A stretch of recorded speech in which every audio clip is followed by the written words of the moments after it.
किसान भाइयों, आने वाले दिनों में आलू की डिमांड और भाव में मजबूती देखने को मिल सकती है। इसका एक प्रमुख कारण यह हो सकता है कि आने वाले दिनों में हरी सब्जियों की आवक में लगातार कमी देखने को मिले और हरी सब्जियों के भाव में भी बढ़ोतरी हो। इसका सीधा असर आलू की डिमांड और भाव पर देखने को मिल सकता है। दूसरी तरफ पिछले दिनों आलू के भाव को लेकर घबराहट और डर के कारण बिकवाली जोरों पर देखने को मिल रही थी। लेकिन जैसे जैसे इस बिकवाली में कमी आएगी और आलू के भाव में सुधार के साथ डिमांड मजबूत होगी, वैसे वैसे बाजार की ट्रेंड लाइन और पूरा समीकरण बदलता हुआ दिखाई दे सकता है। किसान भाइयों, बाजार में केवल आवक और डिमांड ही भाव को प्रभावित नहीं करती, बल्कि बाजार का मनोविज्ञान भी बहुत महत्वपूर्ण भूमिका निभाता है। जब किसान भाइयों को भाव में सुधार, मजबूत डिमांड और लगातार घटती आवक दिखाई देती है, तो उनका मनोविज्ञान भी बदलना शुरू हो जाता है।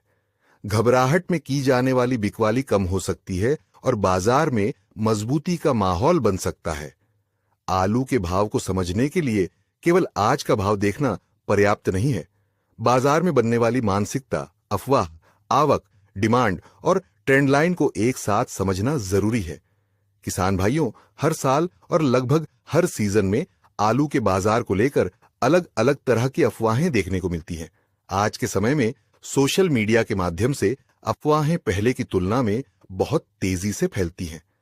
कई बार भाव गिरने की बात, ज्यादा आवक की बात या बाजार में मंदी की आशंका बताकर किसान भाइयों के अंदर घबराहट पैदा कर दी जाती है, जिसके कारण जल्दबाजी में नुकसानदायक निर्णय लिए जा सकते हैं।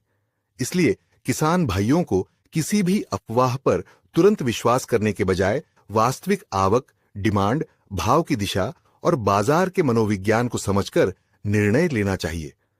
आने वाले दिनों में यदि हरी सब्जियों के भाव में तेजी और आवक में कमी बनी रहती है, साथ ही आलू की बिकवाली का दबाव कम होता है, तो आलू की डिमांड को इससे समर्थन मिल सकता है और भाव में सुधार की संभावना मजबूत हो सकती है। किसान भाइयों, बाजार में सही समय पर सही निर्णय लेने के लिए भाव के साथ साथ बाजार की मानसिकता को समझना सबसे महत्वपूर्ण है। आलू के भाव, ट्रेंड लाइन, आवक, डिमांड, बाजार की मनोवृत्ति और अफवाहों से जुड़ी महत्वपूर्ण जानकारी आप हमारे प्रीमियम ग्रुप से जुड़कर प्राप्त कर सकते हैं, ताकि बाजार को बेहतर तरीके से समझकर, सोच समझकर और लाभदायक निर्णय लेने में सहायता मिल सके। किसान भाइयों, घबराहट में नहीं, बाजार के वास्तविक समीकरण को समझकर निर्णय लें।